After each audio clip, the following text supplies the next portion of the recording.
भगवान शिव की कथा एक ऐसी अविरल नदी है जो निरंतर बहती है, और वो नदी फिर एक दिन जैसे संसार की जितनी नदियां हैं, संसार की जितनी भी नदी हैं, वो नदियां बहते बहते बहते बहते एक दिन सागर में जाकर मिल जाती हैं, समुद्र में जाकर मिल जाती हैं। जैसे पृथ्वी की सारी नदी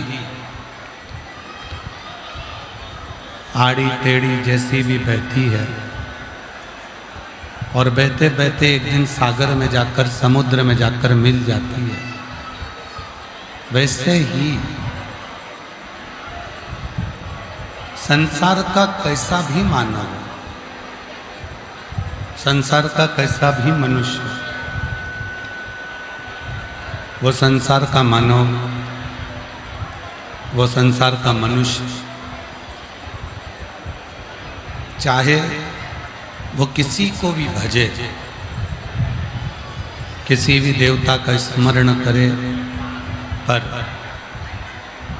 एक ना एक दिन वो मानव चाहे जीवित रहते चाहे मृत्यु के पर्याय भगवान देवाधिदेव महादेव तक पहुंच ही जाता है। नदी का काम है बहना,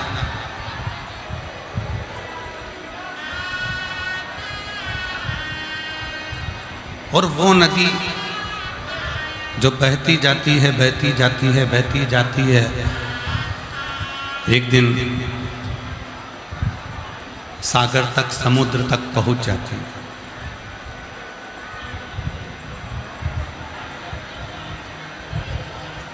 अब कितने उसने संघर्ष झेले, कितने उसने दुख झेले, कितना उसने कष्ट झेला। उस नदी ने कहीं पर्वतों से चली, कहीं झरनों के रूप में बही, कहीं अटखेलियाँ करती हुई आड़ी टेढ़ी चलती चलती चलती चलती, फिर वो नदी आखिरी में समुद्र तक पहुँच गई, समुद्र तक पहुँच गई। उसी तरह ये मानव का जीवन भी है।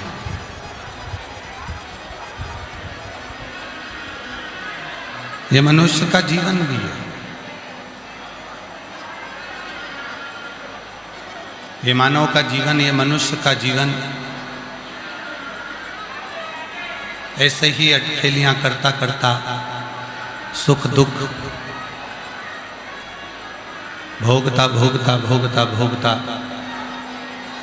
एक दिन उस परमात्मा देवाधिदेव महादेव के चरणों तक पहुंच ही जाता है, उसके चरणारविंद तक पहुंच ही जाता है।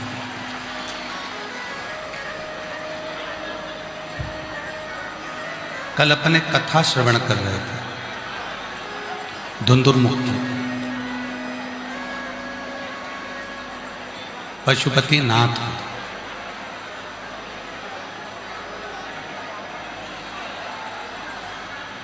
और पशुपति नाथ की कथा को श्रवण करते करते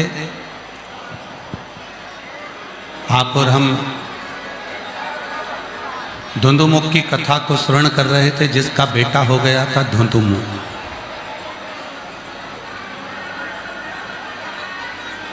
और वो धुंधुमुख जिसका विवाह धुंधुमुख ने कर दिया था, घर में बहू आ गई थी, फिर भी धुंधुमुख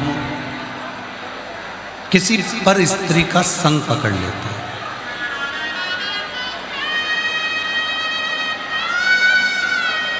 और किसी पर स्त्री का संग पकड़कर वो अपने पूरे घर का नाश कर बैठता है। मेरी जीजियों, मेरे जीजाओं, मेरी बेटियों, मेरे बेटाओं, मेरे बुजुर्ग माता पिता, ध्यान रखना कि यदि परमात्मा ने ये मानव की देह दी है,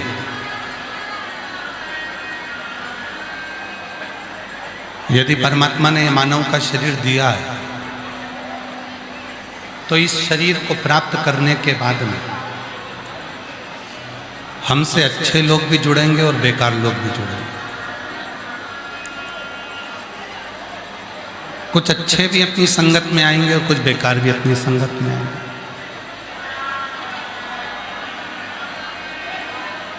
अब कई लोग कहते हैं गुरुजी, भगवान ने इन बुरे लोगों को संसार में बनाया ही क्यों?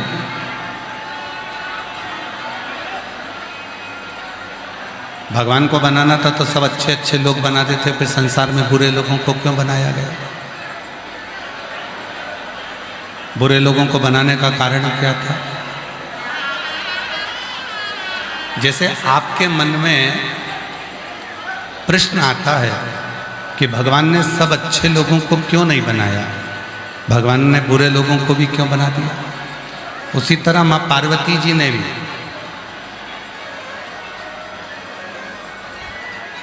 भगवान शिव से महाकाल वन में एक प्रश्न किया था कि ये संसार सागर, ये मानव की देह जो मिलती है, इस मानव देह में अच्छे भी आते हैं और बुरे भी आते हैं,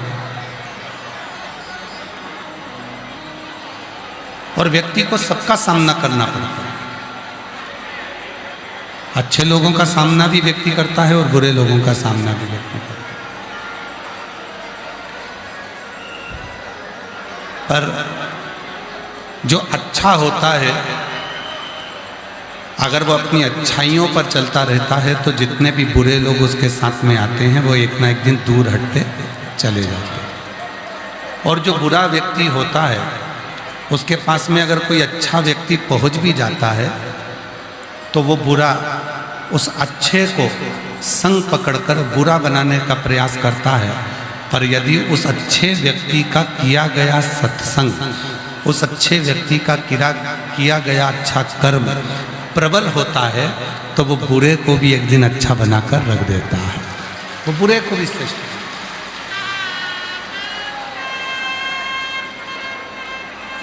और जो जैसी भावना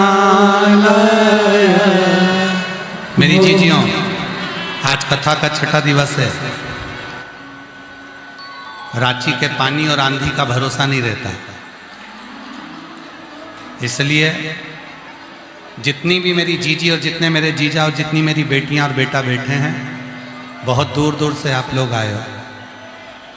आगे बैठने के चक्कर में जल्दीबाजी ना करते हुए जहाँ जगह मिल जाए वहाँ बैठकर कथा सुन लो, और जो साथ में बोले वो थोड़ा थोड़ा तुम भी बोलो, जिससे बाबा आप पर भी कृपा करें। जो जैसी भावना लाया वो वैसा ही फल पाया, नहीं खाली उसे लौटाया, वो मन ही मन हर्षाया, और कर दिया माला माल काशी वाले ने, लुटा दिया भंडार काशी वाले, ओ लुटा दिया भंडार काशी वाले ने, कर दिया माला माल काशी वाले। धौंदुर मुख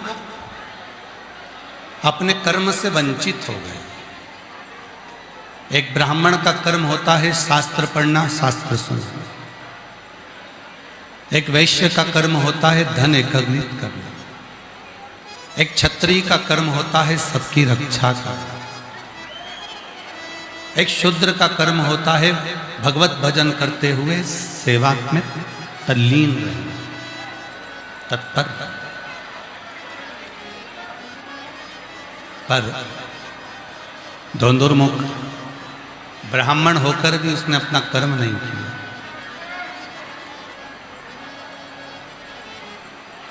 3.5 करोड़ ये रोम छिद्र मनुष्य के शरीर में है।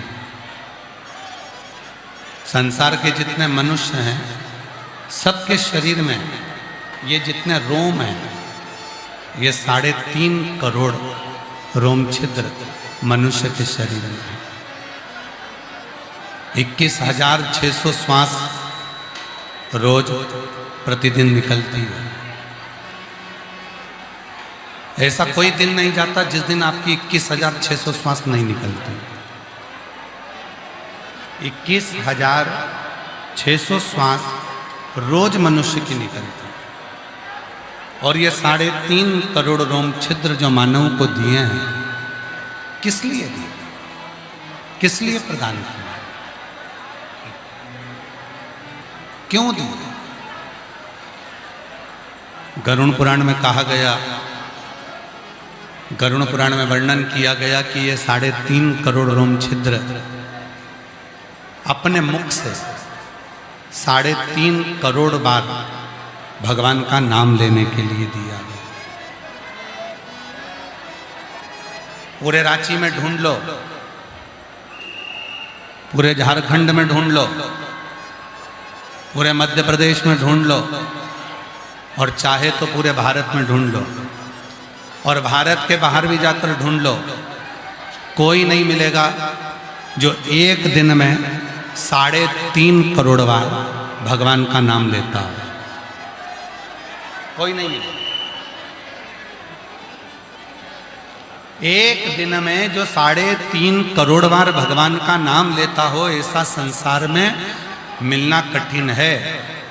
तो फिर कहा कि ये 3.5 करोड़ बार जो नाम है, 3.5 करोड़ बार जो भगवान का नाम का उच्चारण है, 3.5 करोड़ बार जो भगवान का नाम लिया जाए, तो फिर इसको कैसे लिया जाए, फिर इसका स्मरण कैसे किया? फिर ये 3.5 करोड़ बार भगवान ने जो 3.5 करोड़ रोम छिद्र दिए हैं, ये 3.5 करोड़ जो रोम छिद्र हमें प्रदान किए हैं, तो ये 3.5 करोड़ बार हम भगवान का नाम लें तो कैसे लें? क्या करा जाए कि 3.5 करोड़ बार भगवान का नाम निकल जाए? क्या करें कि हम 3.5 करोड़ बार भगवान के नाम का उच्चारण हो जाए? तो कहा, जब मनुष्य कलिकाल में, कलयुग में शिव महापुराण की कथा में जाकर बैठेगा और लाखों भक्त जब एक साथ भगवान शंकर के नाम को लेंगे, वो नाम लेते से ही आपस में वो शब्द टकराएंगे, टूटेंगे, और वो शब्द 3.5 करोड़ के रूप में प्रसिद्ध होकर उस मनुष्य देह का कल्याण कर दें। 3.5। और शंभु शरणे पड़ी मांगू घड़ी रे घड़ी, दुख काटो दया करीने दर्शन आपो।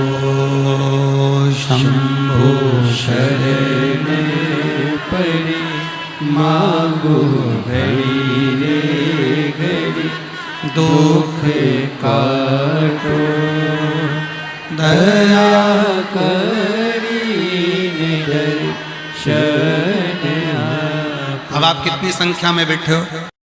लाखों की संख्या में आप लोग आए हो, और लाखों की संख्या में जितने लोग पंडाल में हैं उससे ज़्यादा पंडाल के बाहर।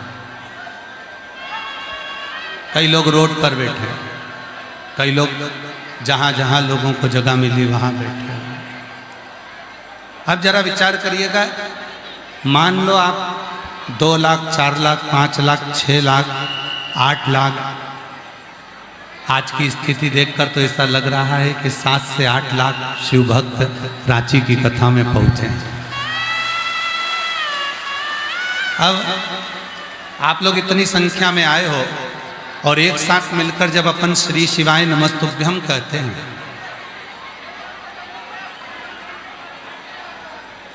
जब एक साथ मिलकर अपन भगवान का भजन करते हैं, जब एक साथ मिलकर अपन भगवत नाम का स्मरण करते हैं, हम आपको बार बार कहते हैं कि साथ में बोला करो। बोलने का कारण क्या है?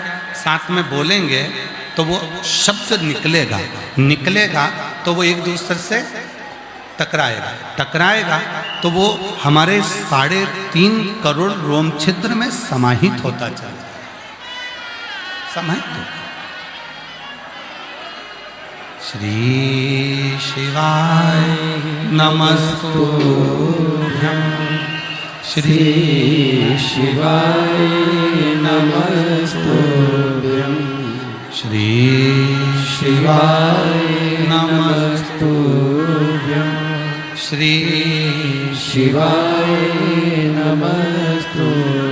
3.5 करोड़ रोम छिद्र जो परमात्मा ने दिए हैं वो उच्चारण के लिए। ये मानव जीवन में अच्छे भी मिलेंगे, बुरे भी मिलेंगे। अब शिव कथा क्या कर रही है? भगवान शंकर का चरित्र क्या कर रहा है कि यदि अच्छे और बुरे सब मिल रहे हैं तो आप एक कार्य करिए, अपने पथ पर, अपने भजन पर, अपने स्मरण पर आगे बढ़ते रहे। और जब आप अपने भजन पर, अपने स्मरण पर, अपनी भक्ति पर, अपने मंत्र जाप पर, अपने नाम जाप पर, भगवत नाम पर, भगवान के शब्दों पर, भगवान के अक्षरों पर, मंत्रों पर, स्मरण में आगे बढ़ते जाएंगे तो कोई बुरी संगत, कोई बुरा व्यक्ति आपके पास नहीं है। हुआ धोंधमुख का माता चली गई, पिता चले गए, धोंधमुख का पत्नी चली गई। कल कथा में कहा था अकेला धोंधमुख बचा और वो भगवान बृहस्पति के पास में गया। बृहस्पति बाबा से पूछा कि मेरे जीवों का कल्याण कैसे होगा,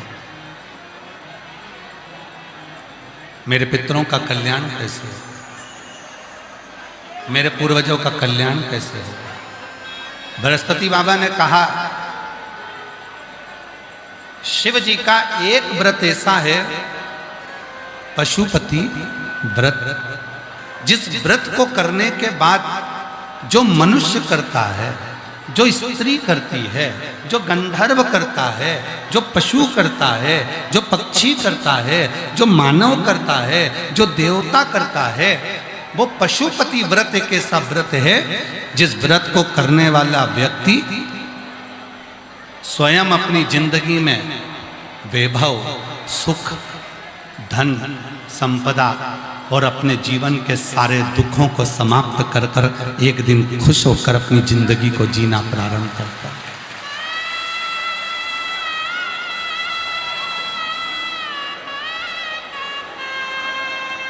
एक बार पशुपति व्रत करने वाली कोई स्त्री, कोई नारी, कोई बेटी, कोई बेटा, कोई मनुष्य, कोई पुरुष होता, वो अपनी पितरों को भी पार लगा देता।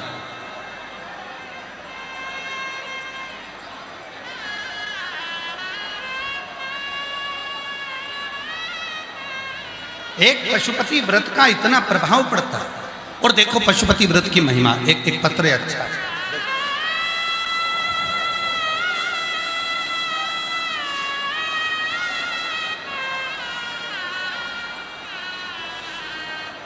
पत्र को एलईडी पर पढ़िएगा आप लोग, और पत्र को एलईडी पर पढ़िए। आस्था चैनल पर भी पत्र चलेगा, उस पत्र को आप लोग पढ़िएगा। मैं प्रभा देवी पति श्री दिनेश केसरी, ग्राम इसका नगड़ी, रांची से आई हैं। कहीं बैठी हों तो हाथ हिला सकती हैं, अगर कहीं बैठी हों तो हाथ हिला सकती हैं। प्रभा देवी, पति श्री दिनेश केसरी, ग्राम पिस्का, नगड़ी, रांची से आई हैं। कहीं बैठी हों तो हाथ हिला सकती हैं। पिस्का नगरी, रांची से आई। बाबा के चरणों कमलों में कोटि कोटि नमन। पत्र आप लोग एलईडी पर पढ़ सकते हैं। पिछली बार जब बाबा आप टाटा में आए थे तो वहाँ हम सब कथा सुनने के लिए गए थे। भोलेनाथ से आपकी व्यथा कर कर वहाँ से मिट्टी लेकर आए, जिसे हमेशा माथे में लगाते और उनका गुणगान करते रहे। गुरुदेव, मेरी शादी को 25 साल बीत चुके थे पर कोई संतान प्राप्ति नहीं हुई थी। कितने साल हो गए थे? वापिस पढ़ो, कितने साल? 25। मेरी शादी को 25 साल बीत गए थे। अब जहां मेरी जितनी जीजियां बैठी हैं, एक बात बताना, अगर लोगों के यहाँ 2 साल 5 साल में बच्चा नहीं होता, लोगों को लगता है कि हमारे यहाँ औलाद नहीं है। 8 साल तक वो इलाज कराते हैं, 10 साल तक बच्चा नहीं हुआ तो आस छोड़ देते हैं, 15 साल तक बच्चा नहीं हुआ तो आस छोड़ देते हैं। मेरी ये बहन को 25 साल बीत जाने पर भी कोई संतान का सुख प्राप्त नहीं हुआ। बाबा, आप कहते हो कि कथा के पंडाल में बैठकर जो मांगो वो मिलता जरूर है। और बाबा ने, हम टाटा में बैठकर कथा सुन रहे थे, जमशेदपुर में हमने कथा सुनी, वहाँ के पंडाल की मिट्टी को हम लेकर आ गए और उस मिट्टी को अपने मस्तक पर लगाते, थोड़ी मिट्टी अपने गर्भ पर लगाते। 25 साल तक कितने ही डॉक्टरों का इलाज करवा लिया, कितनी जगह गोद भरवा ली, कितनी जगह चले गए, सबने कहा ये करो वो करो, सब करा पर औलाद नहीं हुई। हमें नहीं मालूम था कि कथा के पंडाल की मिट्टी में ऐसा क्या है। और महादेव की कृपा से बाबा ने ऐसी करुणा करी कि हमारे यहाँ हमने 2 बार पशुपति व्रत किया।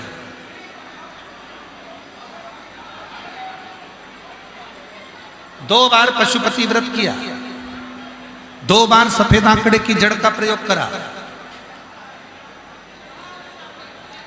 बाबा ऐसी कृपा हुई। हमने तो सुना था कि पशुपति व्रत करने वाले को भगवान देता है, पर हम खुद बैठकर कहते हैं 25 साल के बाद बाबा ने वो खुशी दी है जिसका इंतजार था। बाबा ने एक नहीं 2 पुत्र रत्न 25 साल के बाद हमको प्रदान कर, 2 पुत्र। 25 साल के बाद बाबा ने हमको 2 पुत्र रत्न प्राप्त किए। और जो जैसी भावना वो वैसा ही फल पाया, नहीं खाली उसे लौटाया। कहीं बैठी हो? प्रभा देवी, पति श्री दिनेश केसरी, ग्राम पिस्का, नगड़ी, रांची से आई हैं। मेरा मोबाइल नंबर ये है। बाबा 25 साल के बाद मेरे घर में 2 बेटों ने जन्म लिया। 25 साल।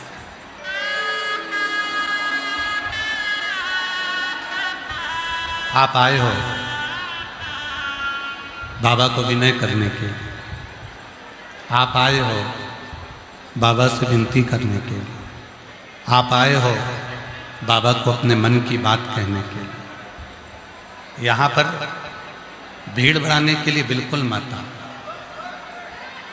हम पहले भी कथा में कहे, आज फिर कहते हैं, शिव महापुराण को भीड़ की जरूरत नहीं है। शिव महापुराण को भाव बढ़ाने की जरूरत है।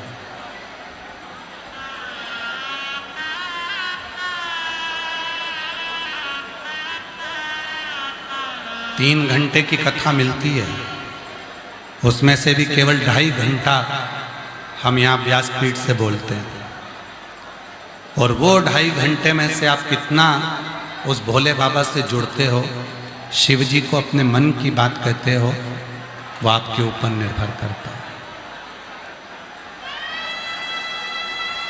हम तो इतना बाबा से कहेंगे कि यहाँ से जाने के बाद जब अगली कथा आपके नज़दीक में हो तो इस व्यासपीठ पर आपका भी पत्र हो कि मेरे बाबा ने मुझे 3 महीने में मेरी झोली भरी।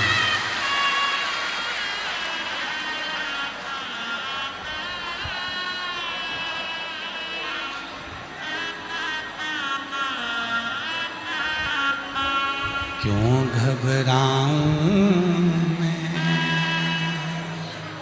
मेरा भोलेनाथ से नाता है, क्यों घबराऊं मेरा भोलेनाथ से नाता है। एक पशुपति व्रत, और जितनी मेरी जीजियां बैठी हैं, जितने मेरे जीजा बैठे हैं, जितनी मेरी बेटियां बैठी हैं, जितने मेरे बेटा, मेरे बुजुर्ग माता पिता जितने बैठे हैं, ध्यान रखना, एक पशुपति व्रत भी हमारे जीवन को सुख प्रदान कर देता है। कितने सोमवार का व्रत होता है? सब बोलो। 5 सोमवार। कितने दिए लगते हैं? 6। मंदिर में कितने दिए जलाए जाते हैं? 5। घर के दरवाजे पर कितना दिया जलता है? 1। प्रसाद बनकर जाता है, उसके कितने हिस्से होते हैं? 3। अगर बीच में कहीं रजस वाला धर्म आ गया, कहीं जाना पड़ गया, घर में कोई कार्य आ गया, कहीं आप बाहर चले गए, तो उस व्रत को छोड़ दिया जाता है, फिर अगला करा जाता है। पर गिनती के होते 5 ही हैं। सुबह जो पूजन की थाली मंदिर जाती है, वही थाली शाम को मंदिर जाती है। शाम को प्रसाद बनकर जाता है, मंदिर में 3 हिस्से हो जाते हैं, दिए 6 रखा जाते हैं, 5 दिए प्रज्वलित करे जाते हैं, 1 दिया वापस अपनी थाली में रखा जाता है, प्रसाद का 1 हिस्सा अपनी थाली में रख कर लाते हैं, बाबा से अपने विनय कर कर आते हैं, विनती कर कर आते हैं। 5 सोमवार। और हम तो यहाँ तक कहेंगे, हर 5 महीने में, 6 महीने में, 4 महीने में, 3 महीने में एक बार पशुपति व्रत घर में करते रहना चाहिए। घर का कोई भी एक व्यक्ति भी अगर पशुपति व्रत करता है तो पूरे घर के लोगों को उसका लाभ जरूर मिलता है। पशुपति व्रत का इतना, एक व्यक्ति भी अगर कर रहा है तो उसका लाभ, उसका सुख मिलता है।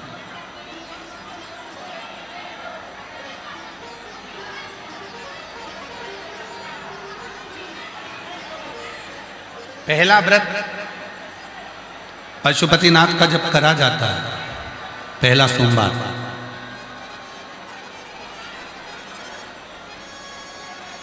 मंदिर पर पूजन कर कर प्रसाद का 1 हिस्सा लेकर, 1 दीपक लेकर, जब आप दरवाजे के राइट हैंड पर अपने सीधे हाथ की ओर दरवाजे के सामने बैठती हो,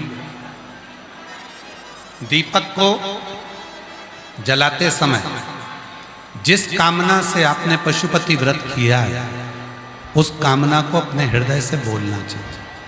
बाबा, आज मेरा पहला व्रत है, मेरे भोलेनाथ, मेरे देवघर वाले बाबा वैद्यनाथ, हे मेरे पहाड़ी महादेव, हे मेरे सुरेश्वर महादेव, हे मेरे भोलेनाथ, आपकी कृपा से आज मैंने पहला व्रत किया। बाबा, मेरे इस व्रत को स्वीकार कर। बाबा, मेरे इस व्रत को स्वीकार करना, और बाबा आपकी कृपा से मेरा ये व्रत सफल हो, ऐसी करुणा करना, ऐसी करुणा। पहला। किसको कहूं मैं जाके, किससे?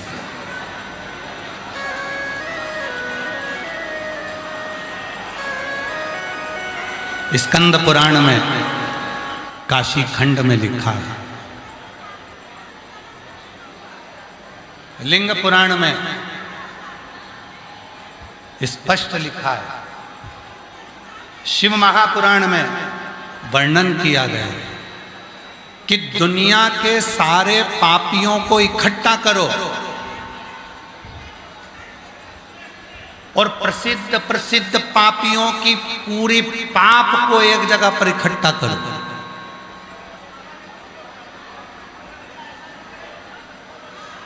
और एक बार मुख से शिव का नाम निकल जाए तो वो पाप एक क्षण में जलकर भस्म हो जाता है, एक क्षण।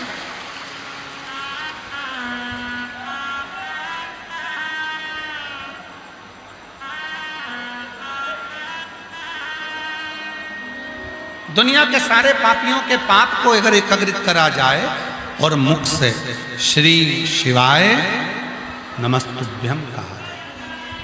हम क्यों कहते हैं आप लोगों को कि अपने अपने घर के दरवाजे पर श्री शिवाय नमस्तुभ्यम का एक स्टिकर चिपका दो, अपनी गाड़ी पर श्री शिवाय नमस्तुभ्यम लगा दो।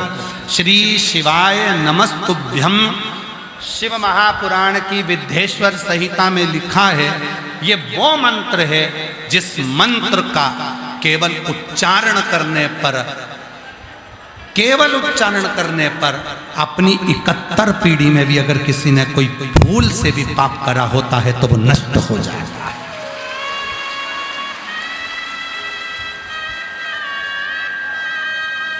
घर के दरवाजे पर श्री शिवाय नमस्तुभ्यम का एक स्टिकर लगा दो, श्री शिवाय नमस्तुभ्यम लिख दो। क्या होगा?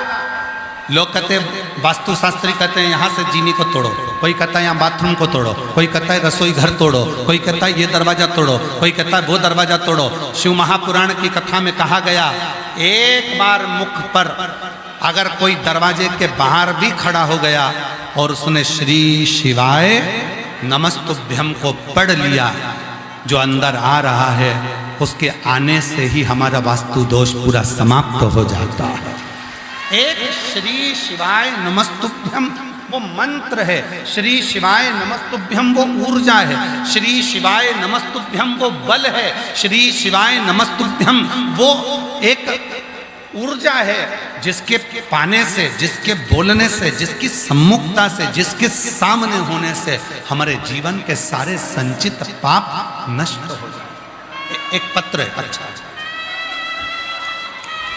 पत्र देखिए,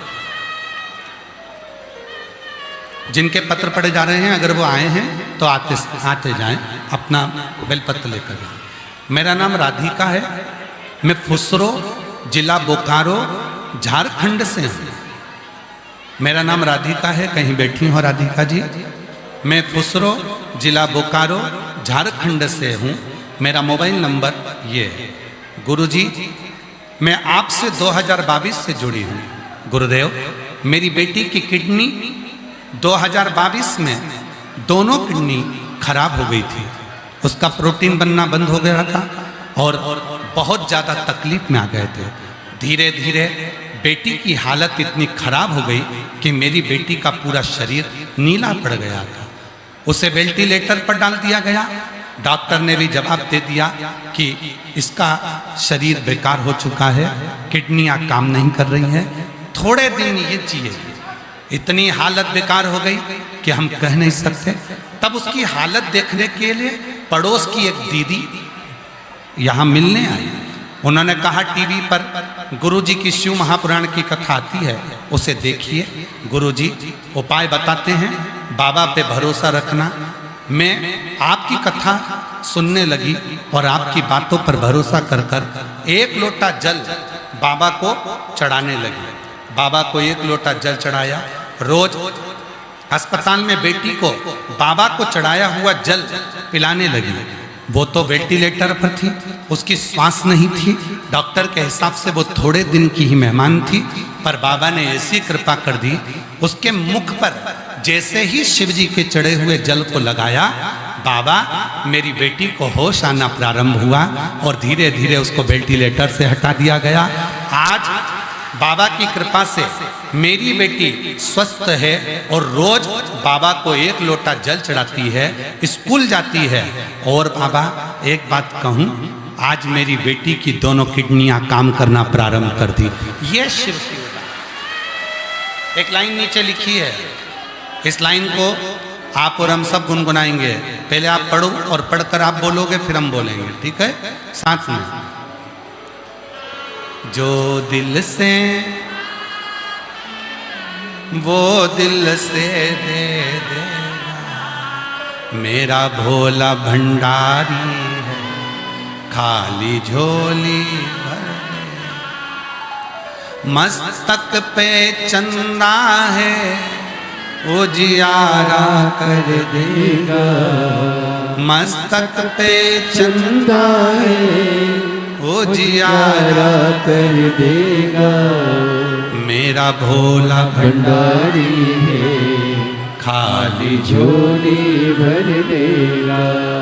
मेरा भोला भंडारी है, खाली झोली भर देगा। अब हम आपसे पूछें, 25 साल के बाद क्या किसी को बच्चा हो सकता है?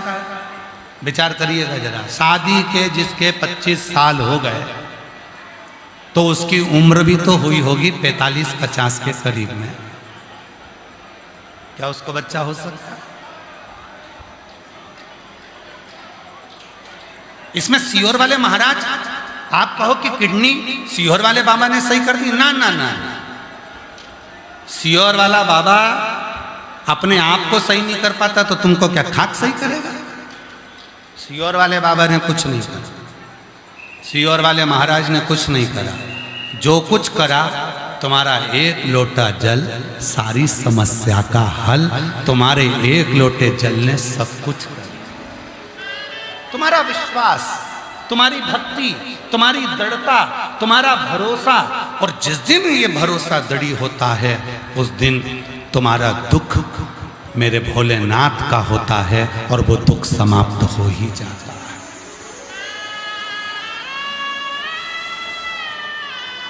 वो दुख तुम्हारा नहीं।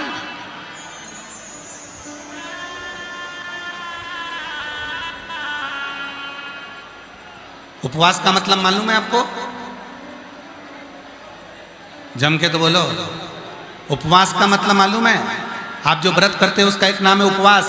उपवास का मतलब है भगवान पर इतना भरोसा कर लेना, ऊपर वाले पर इतना भरोसा कर लेना कि उस ऊपर वाले के चरणों में वास हो। इस मन का समझ लेना कि तुम्हारा उपवास हो गया।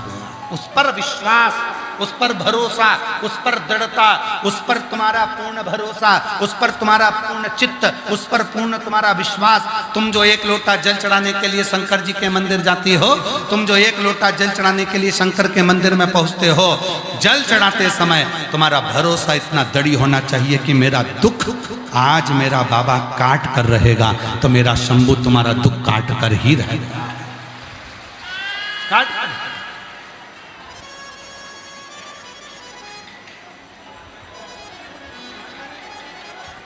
आपका दुख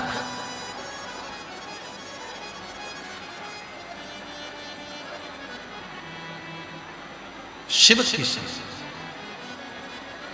हमने पहले भी कहा, आज फिर कहते हैं, घड़ी बेकार हो गई है, किराने की दुकान पर लेकर मत जाओ। सुधारने के लिए घड़ी बेकार हो गई है तो कपड़े वाले की दुकान पर लेकर मत जाओ। ये हम पहले भी बोल चुके हैं, आज फिर बोल रहे हैं। झारखंड में रांची की पवित्र कथा, घड़ी बेकार हो गई है, किराने वाला सही नहीं करेगा। घड़ी बेकार हो गई है, कपड़े वाला सही नहीं करेगा। घड़ी बेकार हो गई है तो तुम्हारा मोबाइल वाला सही नहीं करेगा। घड़ी बेकार हो गई है, फ्रिज वाला सही नहीं करेगा। घड़ी बेकार हो गई है तो सब्जी वाला सही नहीं करेगा। घड़ी की दुकान पर लेकर जाना पड़ेगी। उसी तरह घड़ी किसने बनाई? समय किसने बनाया? समय हमारे यहाँ कहते हैं उसको काल अधिपति। काल मतलब घड़ी, काल मतलब समय, और काल का जो अधिपति है उसका नाम है महाकाल। तो घड़ी किसने बनाई? शिव ने। समय किसने बनाया? शिव ने। वार किसने बनाए? शिव ने। नक्षत्र किसने बनाया? शिव ने। तिथि किसने बनाई? शिव ने। ये जितना समय है, ये महा है। इसलिए घड़ी जब बेकार हो, समय जब बेकार चल रहा हो, तो कहीं मत जाओ, एक लोटा जल लेकर मेरे शंकर के मंदिर जाना चालू कर दो। तुम्हारी घड़ी सुधरना प्रारंभ हो जाएगी, तुम्हारी घड़ी संवरना प्रारंभ हो जाएगी। एक लोटा जल श्री शिवाय, वो घड़ी सुधरना प्रारंभ हो। ऐसे दयालु नाथ से रिश्ता बनाइए। आप लोग मत बोलो, पहले मेरी जीजियां, सब जितने जीजा जीजी बैठे हैं, जितने बेटियां बैठी हैं, जितने बेटा, जो बाहर है वो भी, जो अंदर है वो भी, प्रार्थना करने आए हो भोलेनाथ जी से। आज कथा का छठा दिवस है, आज कथा की शिवरात्रि है। कल कथा सुबह 8 बजे से 11 बजे हो जाएगी और 11 बजे के बाद कथा विराम हो जाएगा। कल कथा का समय पंडाल में सुबह 8 बजे से 11 बजे रहेगा। कल सुबह कथा 8 से 11 हो जाएगी और टीवी पर 1 बजे से 4 बजे तक आएगी। कल कथा का विराम दिवस है, आज कथा का छठा दिवस है। सब बोलो, ऐसे दयाल रिश्ता, ऐसे दयालु नाथ से रिश्ता बनाइए, मिलता रहेगा आपको जो कुछ भी चाहिए, मिलता रहेगा आपको जो कुछ भी चाहिए। ऐसा करिश्मा होगा जो हुआ कभी नहीं, ऐसा करिश्मा होगा जो हुआ कभी नहीं। मांगा है भोलेनाथ से वरदान एक ही, मांगा है भोलेनाथ से वरदान एक ही। तेरी कृपा बनी रहे जब तक है जिंदगी, तेरी कृपा बनी रहे जब तक है जिंदगी। मांगा है भोलेनाथ से वरदान एक ही, मांगा है भोलेनाथ से वरदान एक ही। तेरी कृपा बोलो बोलो रहे जब तक है जिंदगी, तेरी कृपा बनी रहे जब तक है जिंदगी। मांगा है भोलेनाथ से वरदान एक ही, मांगा है भोलेनाथ से वरदान एक ही। कैसा भी पाप कर्म है, हमारी जिंदगी का कितना भी पाप कर्म है, हमारे जीवन में कितनी भी तकलीफ है, हमारे जीवन में कितना भी कष्ट है, हमारे जीवन में कितना भी दुख है, शिव महापुराण की कथा कहती है। कितना सुंदर संवाद देखिएगा। जितने असुर मरे, जितने असुर मरे, जितने असुर मरे, उन असुरों को देवताओं ने मोक्ष दिया। राम जी के हाथ से जो असुर मरे वो भी मोक्ष पाए, भगवान कृष्ण के हाथ से जो असुर मरे वो भी मोक्ष पाए, वो भी मुक्ति पाए। पर भगवान शंकर के हाथ से जितने असुर मरे, जितने असुर मरे, भगवान शंकर ने पूछा तुम्हारे प्राण छूट रहे हैं, मोक्ष चाहिए? असुरों ने कहा नहीं। फिर क्या चाहिए? बस आपके कैलाश का वास दे दीजिए, मैं आपके चरणों में रहूं, जहां मेरा शिव रहे उसके चरणों में मेरा निवास हो, बस ऐसी कृपा कर दीजिए। हमें मोक्ष नहीं, मोक्ष नहीं। इसको कहते हैं शुद्ध भाव, इसको कहते हैं शुद्धता का भाव, इसको कहते हैं शुद्ध भाव, शुद्ध भाव।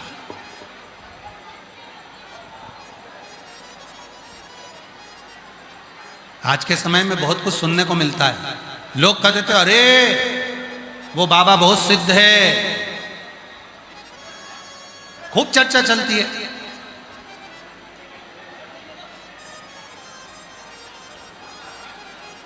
मेरी जीजियों, स्पेशल बाहर का बड़ा अंदर का बड़ा, मेरी जीजियों, कहना सरल है, वो बाबा बड़ा सिद्ध है, वो सब जानता है, वो आगे का भी बता दे, पीछे का भी बता दे, ये भी बता दे, वो भी बता दे, वो बहुत उसके शिष्य हैं, बहुत बड़े बड़े उसके चेले हैं, वो सब जानता है, वो सिद्ध है।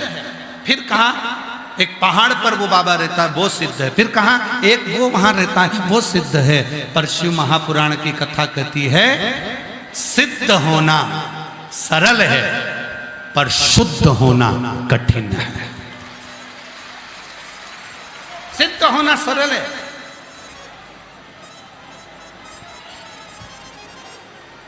आजकल सोशल मीडिया का जमाना है, तुमको भी सिद्ध बना सकते हैं अगर तुम्हें बनना हो तो। सिद्ध होना सरल है। 8-10 कैमरे लगाओ, थोड़ा डेंटिंग पेंटिंग करो और बैठ जाओ, सिद्ध हो जाओगे। सिद्ध होना सरल है और शुद्ध होना बहुत कठिन है। सिद्ध कोई भी बन सकता है, पर शुद्ध कोई नहीं बन पाता। शुद्ध वही बन पाता है जिस पर मेरे देव अधिदेव महादेव की कृपा होती है, करुणा होती है, दया होती है। वो सिद्ध नहीं चाहिए। कलिकाल में अगर कोई जरूरत है तो सिद्ध की नहीं, शुद्ध की जरूरत है।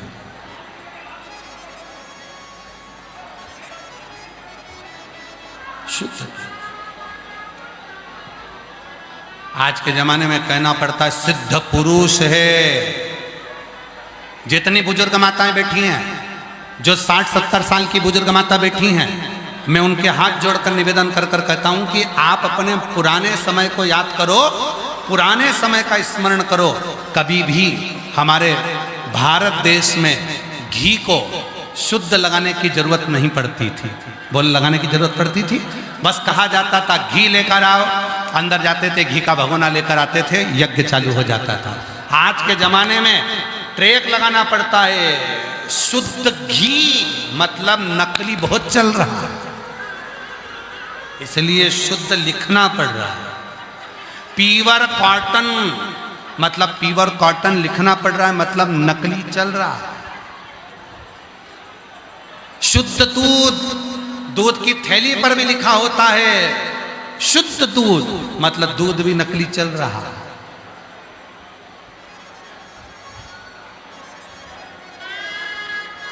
सोने पर भी लिखना पड़ता है इतना कैरेट का, और 99% का सिक्का है, मतलब उस पर भी लिखना पड़ता है, वो भी नकली चल रहा है। मतलब सिद्ध तो बहुत हैं पर शुद्ध नहीं मिल पाते। शिव महापुराण की यही कथा कहती है, आपको और हमको सिद्ध नहीं बनना, आपको और हमको शुद्ध बनना है। एक लोटा जल चढ़ाकर बाबा के हो जाना है और बाबा को अपना बना लेना है। एक लोटा जल चढ़ाकर आप बाबा के हो जाओ, बाबा आपका हो जाओ, और कुछ नहीं। पार्वती मैया, रेशा नहीं आ रहा है भाई, पार्वती मैया शिव जी से विनय करते हैं, भगवान देवादिदेव महादेव से प्रार्थना करते हैं, शंकर भगवान को निवेदन करते हैं, बाबा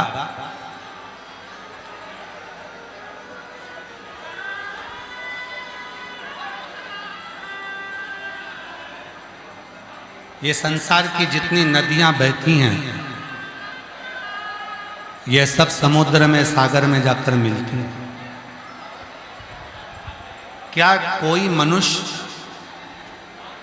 जो भगवान शंकर का नाम ही नहीं लेता हो, शिव जी के नाम का उच्चारण भी नहीं करता हो, शिव ये चल रहा है, शिव मंत्र को नहीं जपता हो, शिव मंत्र का उच्चारण नहीं करता हो, शिव नाम का उच्चारण नहीं करता हो, क्या वो मनुष्य भी शिव तक पहुंचता है? क्या वो मनुष्य भी शिव तक पहुंच जाता है? क्या वो मनुष्य भी भगवान शंकर तक पहुंच जाता है? इस शरीर को कहते हैं जीव। जम के बोलो, क्या बोलते हैं? जीव। फिर से बोलिए, क्या कहते हैं? जीव। इस शरीर को, मानव देह को जीव कहते हैं, इसको जीव कहते हैं। और इस जीव का काम क्या है? कभी भी जाए, किसी भी समय जाए, किसी भी घड़ी जाए, पर ये शिव के पास जाए। शिव किसी भी घड़ी पहुंचे पर ये शिव के पास पहुंचे। कितना संभाला है।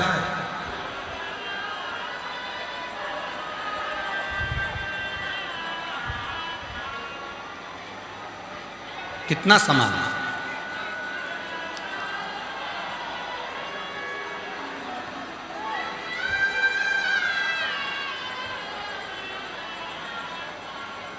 किराए का मकान है, शरीर मिला है, आत्मा रह रही है। रोज किराए के मकान को साफ करना पड़ता है। कभी कभी खिड़कियां बेकार हो जाती हैं तो इन खिड़कियों को भी बदलना पड़ता है। कभी कभी किराए के मकान का दरवाजा भी खराब हो जाता है, उसको भी बदलना पड़ता है। कभी कभी किराए के मकान के पूरे छप्पर भी उड़ जाते हैं, संभालना पड़ता है। पर अंत किसके लिए? हमने किसके लिए जोड़ा? हमने किसके लिए संभाला इस किराए के मकान को? उस शिव के, ओगरदानी के। और तेरी कृपा बिना ना हिले एक भी अणु, लेते हैं श्वास तेरी कृपा से तनु तनु। बखान क्या करूं मैं रातों के ढेर का, चपटी बहुत मेरे खजाना कुबेर का। उस शिव को जिसने समझा, उस शिव को जिसने जान लिया, उस शिव को जिसने समझ लिया, उसकी जिंदगी सार्थक है। आप यहां से जाओगे, जब लोग पूछेंगे कहां गई थी? कथा में। क्या करने गई थी? कथा में। कथा सुनने। क्या सुना कथा में? क्या लेकर आई कथा से? क्या ग्रहण करा कथा में? कहा इतना भीड़ था, इतना भीड़ था, इतना भीड़ था कि महाराज तो दिखा ही नहीं।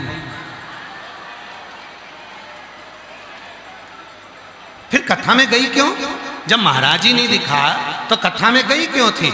तो कहा महाराज को देखने थोड़ी ना गई थी। तो फिर जो भक्त शिव पुराण की कथा सुनकर जाते हैं उनके मुख का मात्र दर्शन कर लो तो हजारों हजारों अश्वमेध यज्ञ का फल प्राप्त हो जाए। मैं तो उनको दे मैं कथा तो मैं टीवी पर सुन लेती हूँ, कथा तो मैं मोबाइल पर सुन लेती हूँ। क्या करने आए? कथा तो मैं मोबाइल पर सुन लेती हूँ, कथा टीवी पर सुन लेती हूँ, पर ये पंडालों में जो भीड़ आई है, पंडालों में जो भक्तों की भीड़ आई है, इन भीड़ को हमने पहले भी रांची वालों से पूछा, विवेक जी सबसे पूछा, क्या रांची वालों ने, क्या इस समिति ने तुम्हारे घर में पीले चावल दिए आने के लिए? नहीं। पत्र भेजा आने के लिए? नहीं। पूरे रांची में कहीं बोर्ड लगाए आने के लिए? नहीं। कहीं लिखा था रांची में कि आप कथा में आओ? कहीं पूरे रांची में बोर्ड नहीं लगे, पूरे झारखंड में बोर्ड नहीं लगे, कहीं पर पीले चावल नहीं दिए, कहीं निमंत्रण नहीं दिया, कोई तुम्हारे आगे आकर हाथ जोड़कर नहीं बोला कि तुम्हें कथा में आना ही पड़ेगा। फिर ये लाखों की जो भीड़ आई है ये किसके भरोसे आई है? ये कथा सुनने के लिए नहीं। इनको मालूम है कथा तो मैं घर पर सुन लेती हूँ, कथा तो मैं टीवी पर सुन लेती हूँ, पर अपने नगर में भोले बाबा आया है। अगर एक शिव भक्त का भी, कथा सुनने वाले का भी मुख का दर्शन हो गया तो मेरी जिंदगी का सारा दुख कट गया और मुझे सुख की अनुभूति हो। इसको समझना पड़ेगा।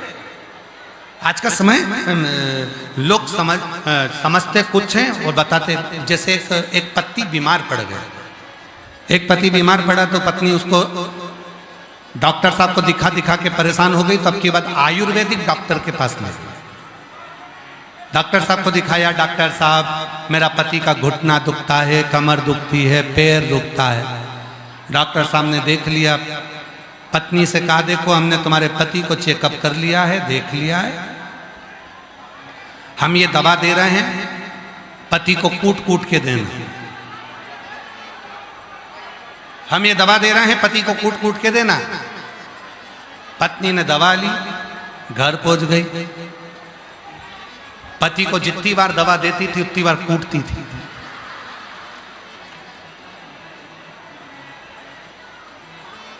जितनी बार दवा पिलाती उतनी बार कूटती।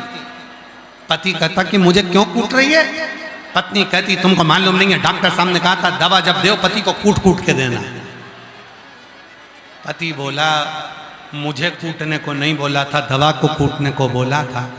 नहीं, मैं तुम्हारी बात नहीं मानूंगा, मैंने तो डॉक्टर की बात मान ली। 15 दिन के बाद डॉक्टर ने वापस बुलाया था, वो पति को वापस लेकर गई। आंख लाल, नाक लाल, मुंह लाल, हाथ लाल, पैर लाल। पति ने जो उसका स्वरूप देखा तो पूछा, डॉक्टर ने स्वरूप देखते से पूछा तुझे हुआ क्या? दवा ली है। तो कहा हमारी आयुर्वेदिक दवा तो कभी भी रिएक्शन करती नहीं है। कहा रिएक्शन दवा का नहीं है, तुम्हारे शब्दों का।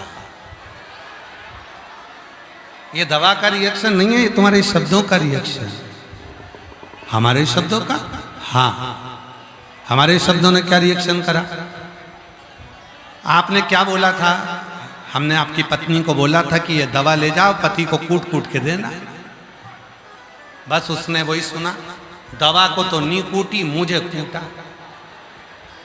और खूब कूटा। 15 दिन में ये हाल कर दिए। वो तो अच्छा हुआ डॉक्टर साहब तुमने 15 दिन में वापिस बुला लिया, नहीं तो हम ऊपर दिखा रहे होते।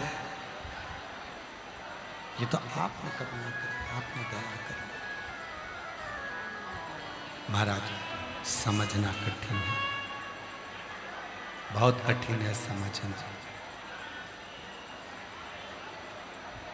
लोग कुछ बात का असर निकालते, कुछ का कुछ सोचते हैं, कुछ का कुछ विचार करते हैं, कुछ का कुछ विचार नहीं जाते। शिव पुराण कह रहे हैं, भगवान शंकर का चरित्र कह रहा है। आवाज नहीं जा रही है, उधर से लोग बोल रहे हैं। प्रेशर तो खोलो, अंदर भी प्रेशर नहीं आ रहा बेटा। शिव पुराण कह रही है, भगवान शंकर का चरित्र कह रहा है, शिव तत्व कह रहा है। आप शिव की शरणागति में बिना संकोच के बिना संकोच। एक कितना